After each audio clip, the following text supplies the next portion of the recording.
بسم الله الرحمن الرحيم. اللهم صل على سيدنا ومولانا محمد وعلى آل سيدنا ومولانا محمد وبارك وسلم وصل عليه.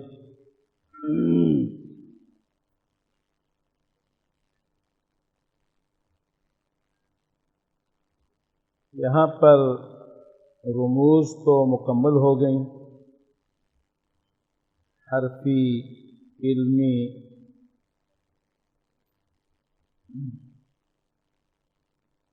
آگے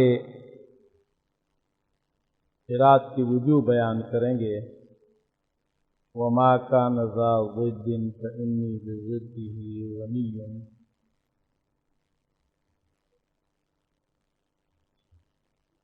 اس سے پہلے چند چیزیں جو ہیں وہ انتہائی اہم ہیں کہ وہ آپ کے ذہن میں ہوں.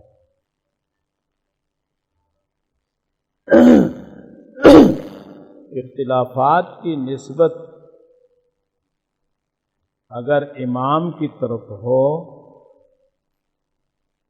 تو اسے امام کی قرات کہیں گے. امام نافع رحمۃ اللہ علیہ کی قرات ہے، امام عبداللہ ابن کثیر کی قرات ہے، بصری کی، شامی کی، عاصم کی، حمزہ کی، کسائی کی. اور اگر امام کے راوی جو ہیں ان میں کسی مسئلے میں اختلاف ہو تو پھر جس راوی کی طرف آپ منسوب کریں گے تو کہیں گے یہ فلاں راوی کی قرات ہے، فلاں راوی کی روایت ہے، فلاں امام کی قرات اور فلاں راوی کی روایت. مثلا علیہم، اس میں امام نافع رحمۃ اللہ علیہ سے قالون علیہم بھی نقل کرتے ہیں، علیہم بھی اور علیہم بھی. اور ورش جو ہیں اگر بعد میں حمزہ قطعی ہو تو پھر تو علیہم پڑھتے ہیں، علیہم انذرتم. لیکن اگر بعد میں حمزہ قطعی نہ ہو تو پھر علیہم پڑھتے ہیں. تو یہاں پر ہم جب علیہم پڑھیں گے تو کہیں گے کہ امام قالون کی روایت امام نافع کی قرات ہے. اور اگر طریق کا فرق ہو، طریق کا اختلاف ہو، آگے راوی کے جو شاگرد یا ان کے طرق ہیں تو پھر ہم کہیں گے کہ فلاں کا طریق ہے. امام حفص کی روایت، امام عاصم کی قرات، حفص کی روایت اور ابو عبید بن صباح کا طریق یا عمر بن صباح کا طریق، قالون کی روایت اور ابو نشید کا طریق.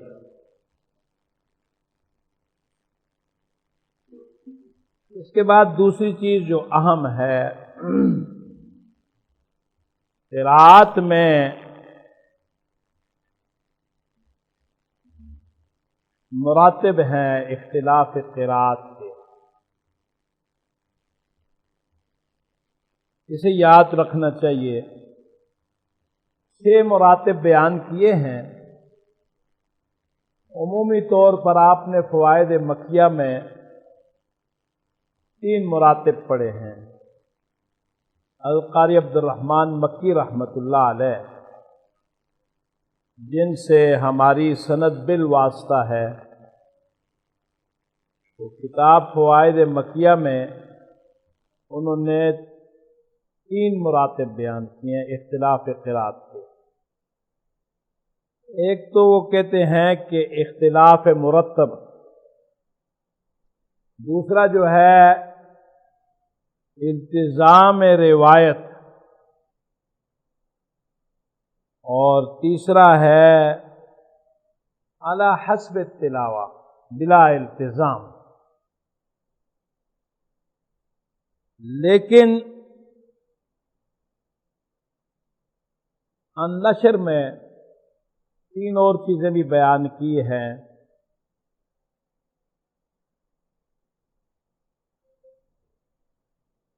وہ التزام طریق ہے اور بلا التزام طریق۔ میں تھوڑا سا اس کی تشریح کر دوں یا اقوال و اوجہ مختلفہ۔ اختلاف مرتب ایک کلمے کا ایک قرات میں اختلاف دوسرے کلمے سے مربوط ہو، اس میں خلط جو ہے وہ ناجائز ہے، حرام ہے۔ مثلا فتلقى آدم من ربه کلمات، یہ مکی صاحب کی قرات ہے، تو فتلقى آدم من ربه کلمات یہ غیر مکی باقی قراء کی قرات ہے۔ تو اس میں خلط جو ہے آدم کی جگہ آدم اور آگے کلماتن پڑھ دیا جائے تو یہ جائز نہیں ہے، اس لیے کہ آدم کو آپ یا منصوب پڑھیں گے، اور آدم کو اگر آپ مرفوع پڑھیں گے تو پھر کلمات کو منصوب پڑھیں گے۔ بات سمجھ آ گئی کہ نہیں؟ ایک کلمے کا اختلاف دوسرے پہ مرتب ہے تو اس میں خلط حرام ہے۔ اسے آپ کہیں گے خلط فی الاختلاف المرتب، خلط فی الاختلاف المرتب یہ حرام ہے۔ جیسے وَكَفَّلَهَا زَكَرِيَّا، شعبہ کی قرات ہے، اور وَكَفَلَهَا زَكَرِيَّا باقی حضرات کی قرات ہے۔ اب صاحب تو زکریا پڑھتے ہیں، حمزہ نہیں پڑھتے، سمجھے کہ نہیں؟ تو اب اس میں خلط اخذ میثاقکم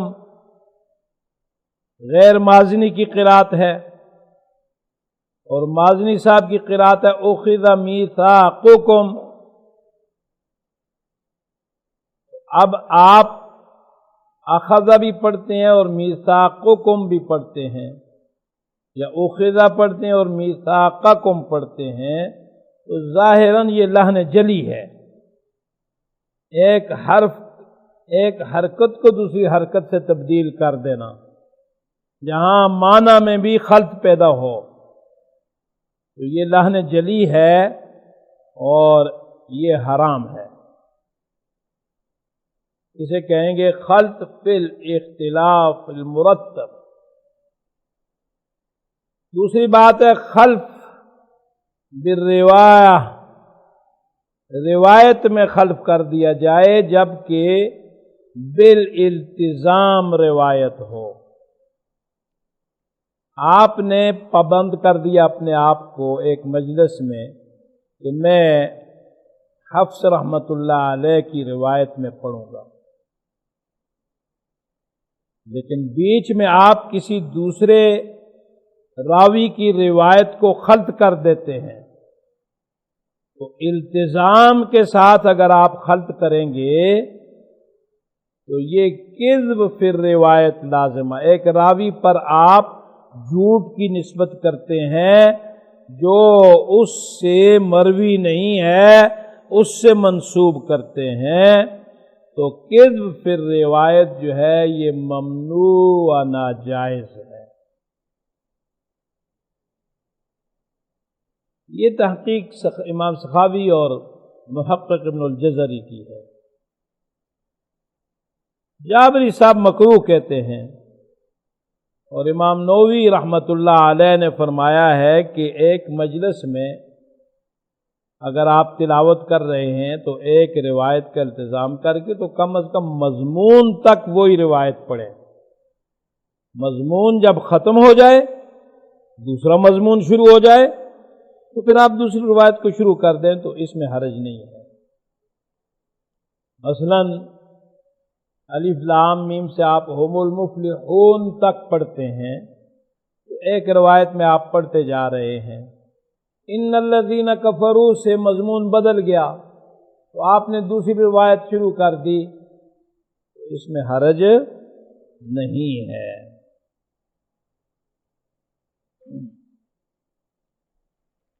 اسی صورت ہے علی حسب التلاوہ، خلط فی الروایت علی حسب التلاوہ. نقل کی آپ پابندی نہیں کرتے ہیں، ایسے ہی آپ پڑھ رہے ہیں، ثواب کے لیے تلاوت کر رہے ہیں تو آپ کہ جی یہ بھی قرآن ہے، روایت ہے. آپ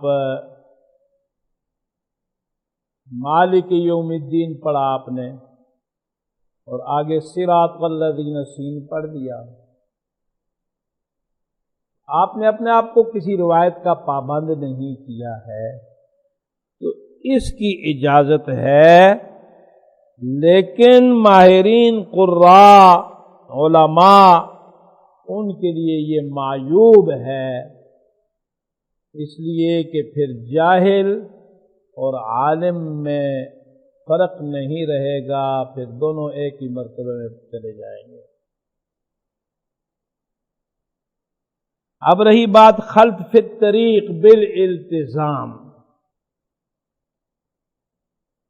اس کے لیے بھی حکم یہی ہے کہ اہل علم جو ہیں، قراء، ماہرین، اساتذہ، وہ اس میں طرق میں بھی خلط نہ کریں، یہ ان کے لیے معیوب ہے. اگر التزام کر رہا ہے کسی طریق کا، البتہ مختلف اقوال و اوجہ مد وغیرہ، اس میں خلط یہ طرق کے بعد والے حضرات سے جو چیزیں منقول ہیں تو اس میں کوئی حرج نہیں ہے. یہ خلاف اولا ضرور ہے لیکن حرج نہیں ہے. خلط فی الطریق بلا التزام، کسی خاص طریق کی پابندی اپنے لیے نہیں کر رہا ہے اور پھر خصوصاً اسی راوی کی روایت میں طریق جو ہے اس کا فرق ہے تو اس میں خلط جو ہے وہ جائز ہے، خصوصاً جب اسی راوی کے طریق سے دونوں وجوہ ثابت ہوں. مثلا عبید بن صباح سے امام حفص کے لیے اللہ الذی خلقکم من ضعف ثم جعل من بعد ضعف قوة ثم جعل من بعد قوة ضعفا، یہاں پہ ضعف جو ہے یہ بھی ثابت ہے. تو اس میں اگر ایک وجہ مشہور ہو گئی ہے، دوسری جو ہے وہ ثابت تو ہے، صحیح ہے، ثابت ہے، لیکن عند القراء، عند العلماء، ماہرین، عوام میں وہ متروک ہو گئی ہے تو اس کے بارے میں لکھا ہے، فوائد مکیہ میں بھی لکھا ہے، نشر میں بھی ہے کہ ایسی وجہ کا پھر لکھنا پڑھنا ضروری ہو جاتا ہے تاکہ آئندہ جا کر وہ ختم ہی نہ ہو جائے یا اس کا کوئی انکار کر نہ بیٹھے. یہ چند چیزیں. اسی طرح سکتہ ہے، لفظی سکتہ، حمزہ سے پہلے آپ ساکن پہ سکتہ کرتے ہیں تو یہ بھی امام حفص کی روایت میں عبید بن صباح سے ہے، اور بلکہ دونوں طریق ان کے جو ہیں ان سے ہے سکتا۔ تو اب اگر آپ اس کو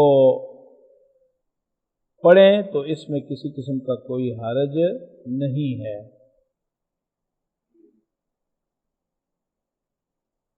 اس کے ساتھ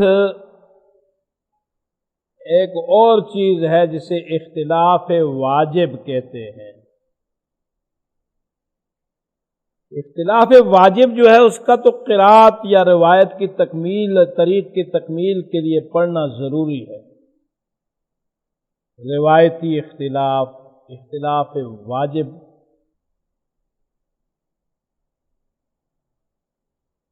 خصوصاً اگر ائمہ نے دونوں میں اختیار نہ دیا ہو۔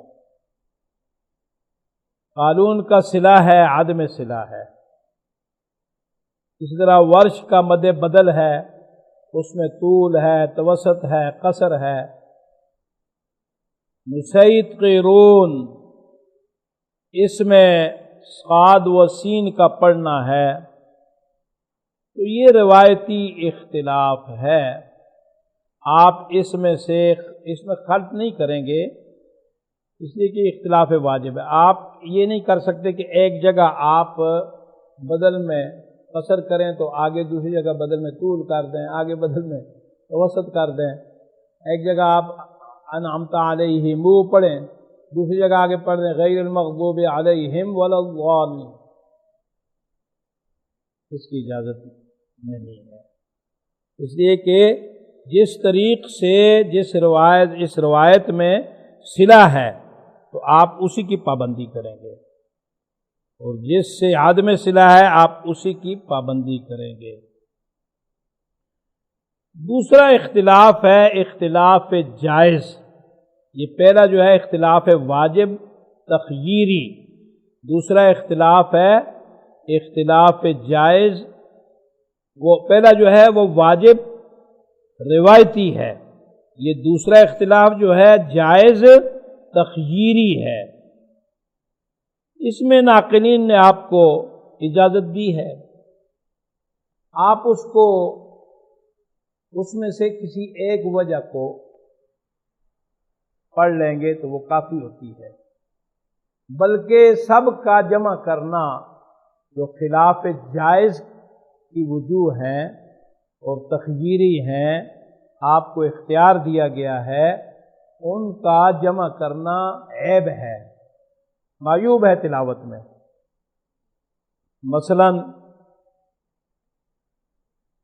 وقف میں اسکان ہے، روم ہے، اشمام ہے،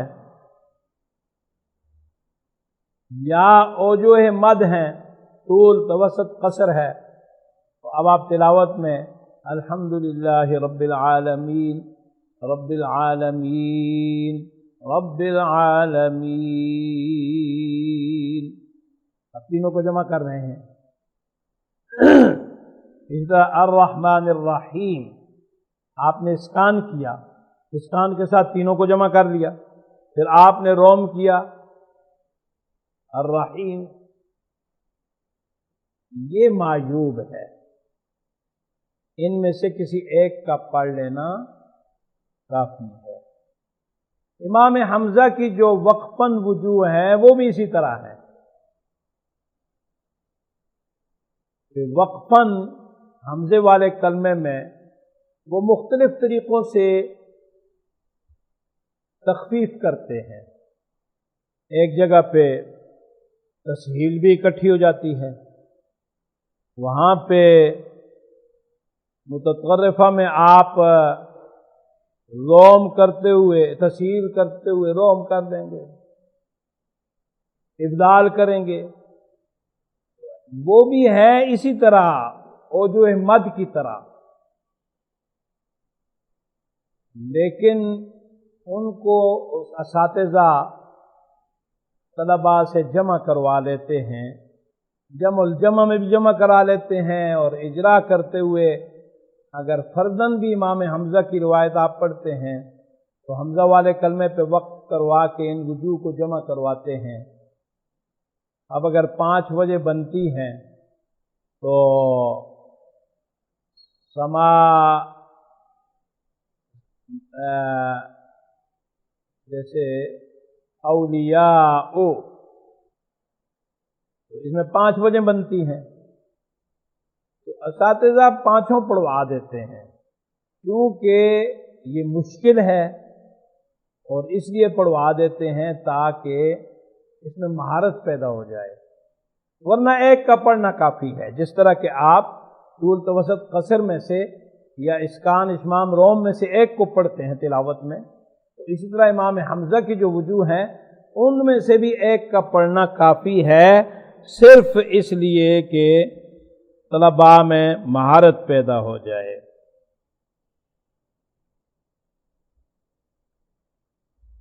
ثبوت قرات کے لیے سند لازمی ہے، نہ کہ قیاس۔ قیاس سے قرات ثابت نہیں ہوگی، بلکہ اس کے لیے سند لازمی ہے۔ آگے شاطبیہ میں ایک شعر آئے گا، وَمَا لِقِيَاسٍ فِي الْقِرَاءَةِ مَدْخَلُ، قرات میں قیاس کا کوئی تعلق نہیں ہے۔ اب قیاس کی 2 قسمیں کی جاتی ہیں، ایک قیاس مطلق ہے اور دوسرا قیاس مقید ہے۔ اس کو بھی آئندہ انشاءاللہ میں بیان کروں گا۔ اور دوسری چیز یہ ہے کہ بعض حضرات نے جو 3 وجوہ، 3 شرائط، 3 اصول بیان کیے ہیں صحت قرات کے لیے،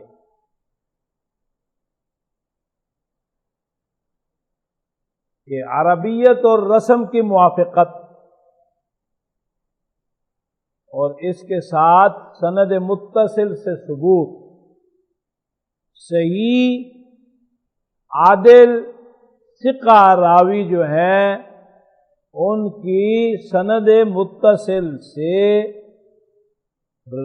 روایت کیا گیا ہو، مروی ہو، یہ 3 شرائط بیان کی ہیں۔ اگر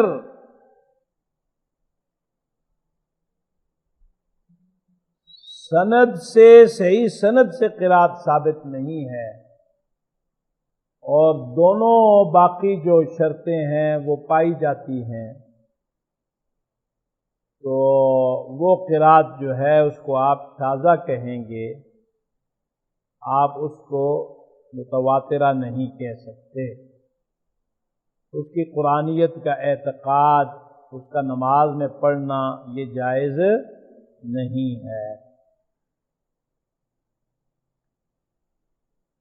اب یہاں پر ایک بحث اور ہے، وہ یہ ہے کہ آیا سند متصل کے ساتھ تواتر بھی شرط ہے یا تواتر شرط نہیں ہے؟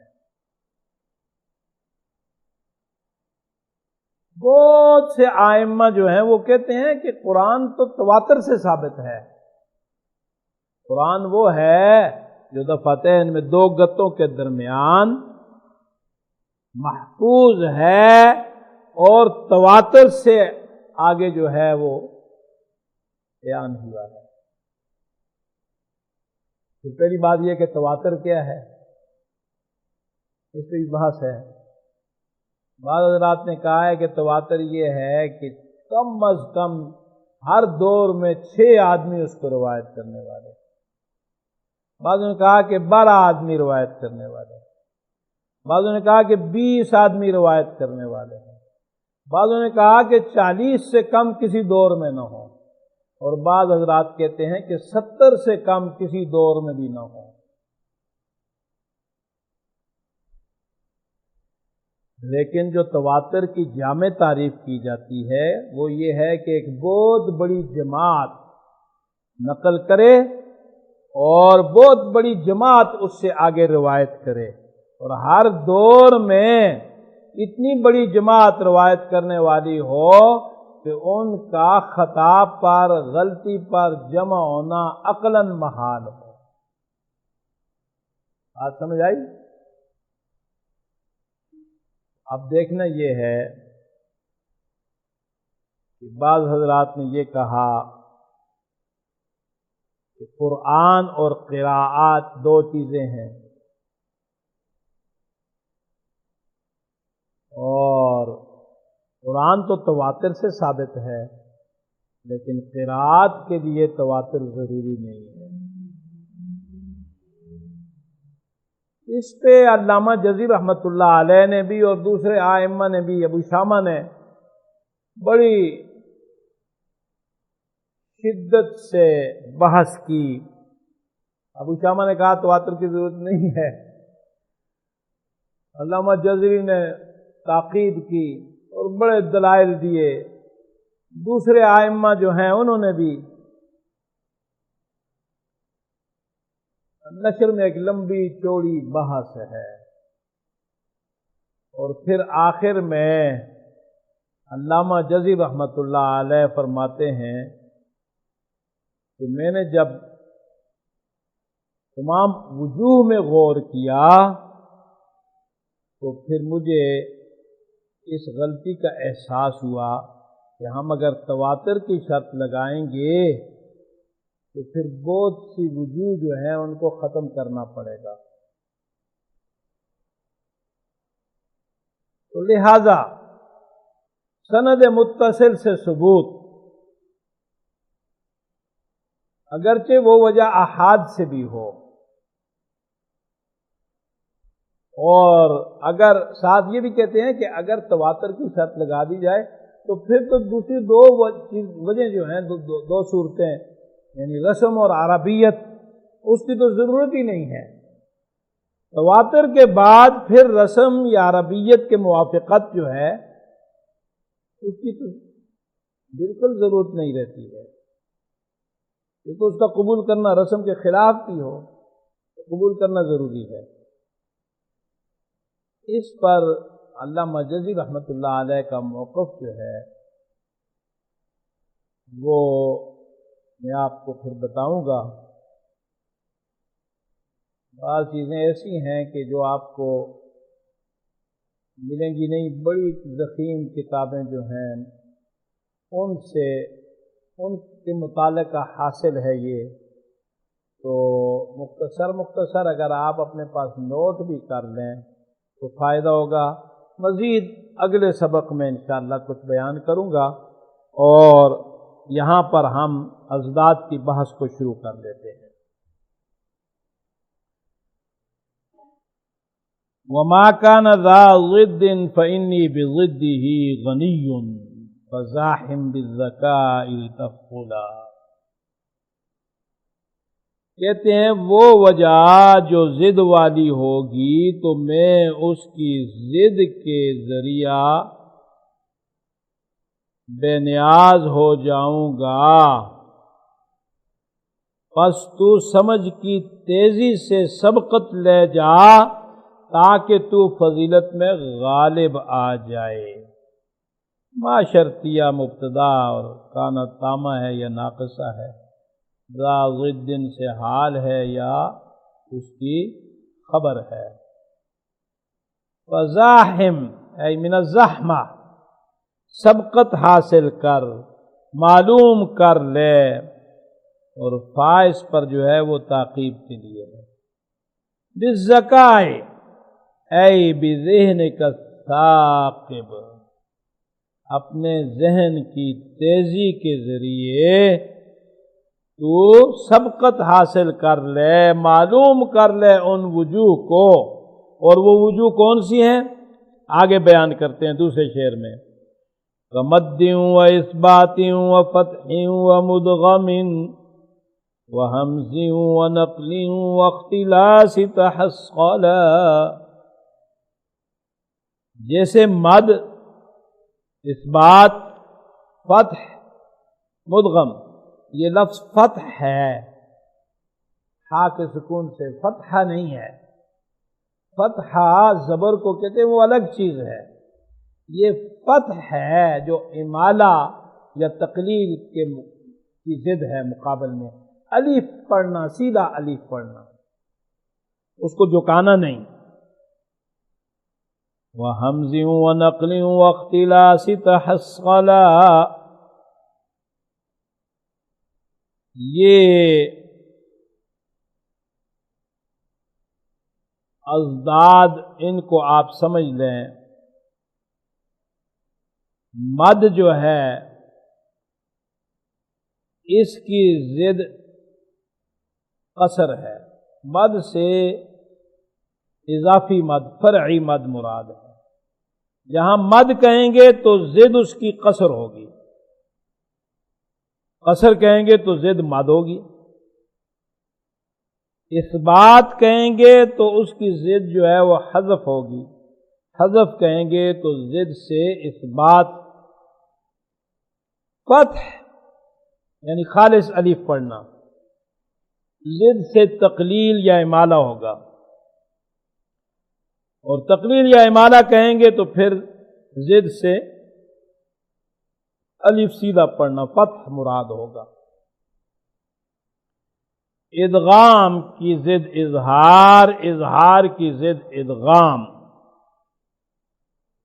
حمزہ، جہاں حمزہ کہیں گے تو اس بات حمزہ ہوگا،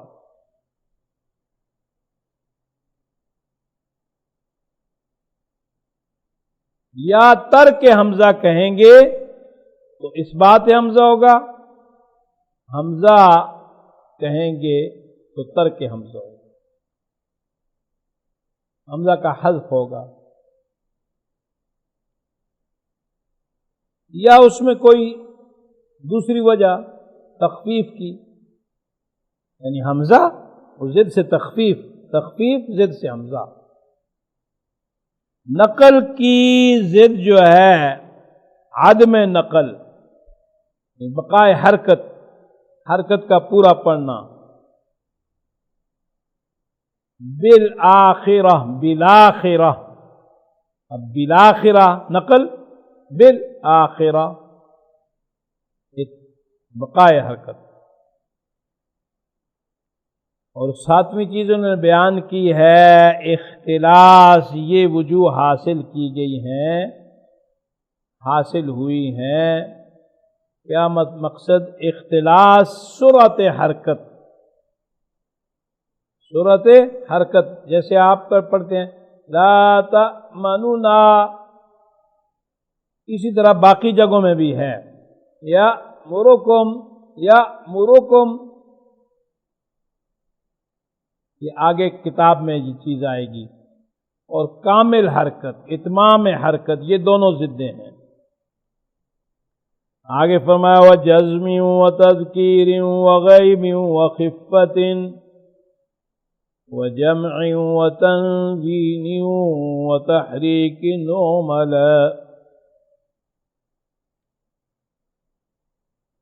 فرماتے ہیں جزم، جیسے جزم، جزم سکون کو کہتے ہیں، لیکن یہ وہ جزم ہے جو کسی جازم کی وجہ سے ہوتی ہے، کسی جازم حرف کی وجہ سے ہوتی ہے، اور اس کی ضد جو ہے وہ رفع ہے۔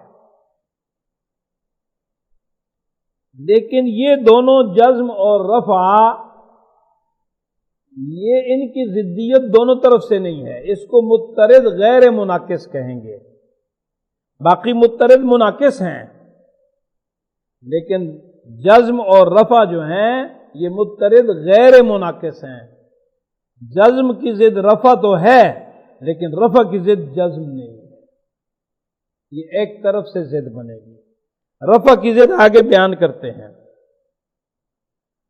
وغیب وخفت، اور غیب کی ضد خطاب ہے، خطاب کی ضد غیب ہے، دونوں طرف سے ضد۔ وخفت تخفیف، اس کی ضد جو ہے تشدید، تشدید کی ضد تخفیف۔ وجمع وتنوین، جمع کی ضد مفرد، مفرد کی ضد جمع۔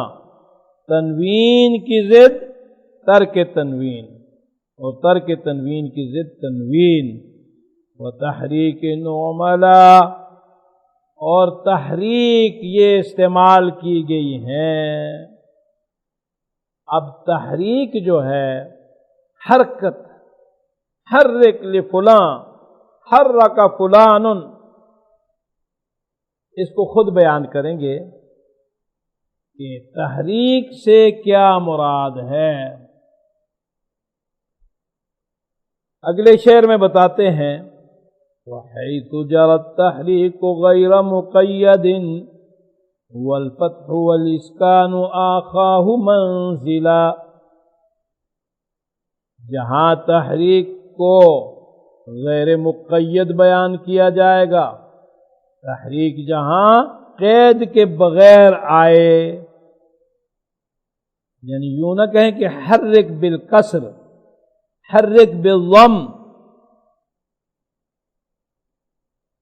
حرک بالفتح، تحریک سے غیر مقید سے تو خود فتحہ مراد ہے۔ فرماتے ہیں هو الفتح، جہاں فقط کہیں گے تحریک فلاں کے لیے حرکت ہے، فلاں نے یہاں حرکت پڑی ہے، اس کو تو حرکت دے، تو مقصد کیا ہوگا؟ اس کو زبر دے، فتحہ دے۔ غیر مقید سے فتحہ مراد ہوگا، قید ہوگی تو پھر جس کا نام لیں گے، سمجھ آئی کہ نہیں؟ لیکن مقید و غیر مقید ان دونوں کی ضد جو ہے اسکان ہوگا، دونوں کی ضد سکون ہوگا۔ فرماتے ہیں وَالْإِسْكَانُ آخَاهُ مَنْزِلًا، جگہ کے اعتبار سے اسکان نے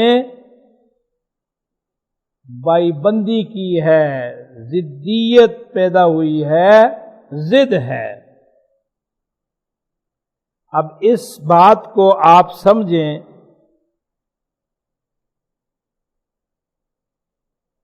کہ جب ایک جگہ کہتے ہیں کہ اس کو حرکت دے، تو اس سے مراد تو فتحہ دے، اور ضد اسکان، سمجھ آئی؟ اسکان کی ضد فتحہ، حرکت غیر مقید فتحہ۔ اور اگر کہتے ہیں کہ حرک بالنصب، تو پھر نصب متعین ہوگی، لیکن ضد سے خفض مراد نہیں ہوگی، ضد سے اسکان ہی مراد ہوگا۔ جب تحریک کہہ دیا تو ضد جو ہے مقید ہو کہ غیر مقید ہو، ضد جو ہے وہ اسکان ہے۔ یہ بات سمجھنے کی ہے۔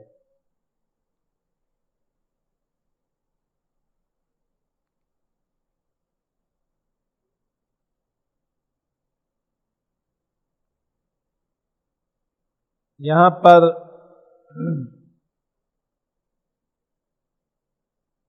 حیث کو ظرف مکان جو شرط کے معنی کو متضمن ہے، اور جزاء فہو الفتح، هو الفتح کہا ہے، تو فا جو ہے ضرورت شعری کی بنا پہ اس پہ نہیں لائے ہیں۔ منزلہ آخا کے فاعل سے تمیز ہے۔ اس کے بعد فرماتے ہیں وَآخَيْتُ بَيْنَ النُّونِ وَالْيَاءِ وَفَتْحِهِمْ وَكَسْرٍ وَبَيْنَ النَّصْبِ وَالْخَفْضِ مَنْزِلًا۔ وَآخَيْتُ بَيْنَ النُّونِ وَالْيَاءِ، میں نے بائی بندی کر دی، ضدیت بنا دی نون اور یا میں۔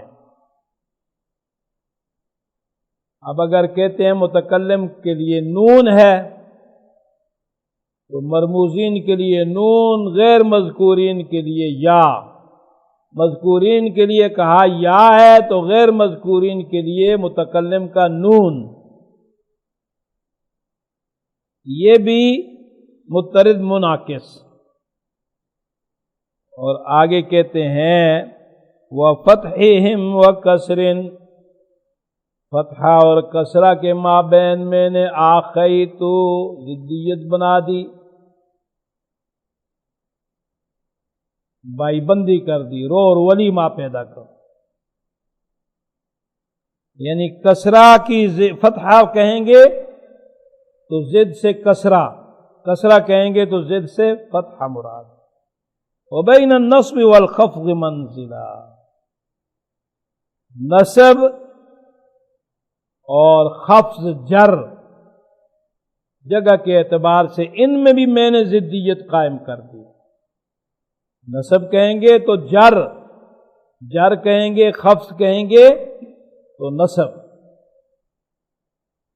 ناظم رحمۃ اللہ علیہ نے بصریین کے قول پر حرکات کی دو دو قسمیں، مبنی کی اور معرب کی، جدا جدا بیان کر دی ہیں، ان کو اختیار کیا ہے اور اس کی آگے رعایت کریں گے۔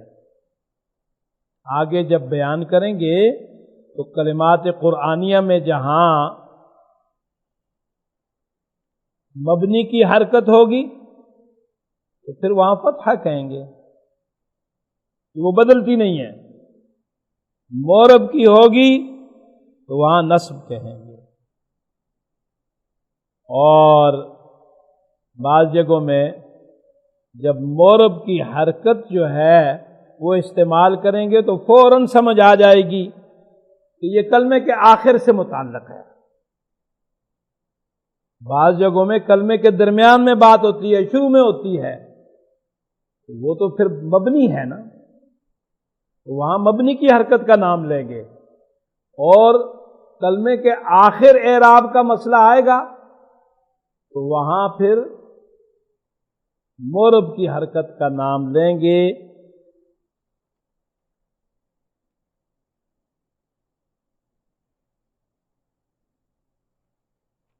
یہاں پر آ کے آگے ایک شعر رہ گیا ہے، وَحَيْثُ أَقُولُ الضَّمُّ وَالرَّفْعُ سَاكِتًا وَغَيْرُهُمْ بِالْفَتْحِ وَالنَّصْبِ أَقْبَلًا، جب میں جہاں کہیں میں اقول الضم، ضمہ کہوں یا رفع کہوں اور پھر خاموش ہو جاؤں سکوت کی حالت میں، یعنی یہ نہ کہوں ضم الکسر،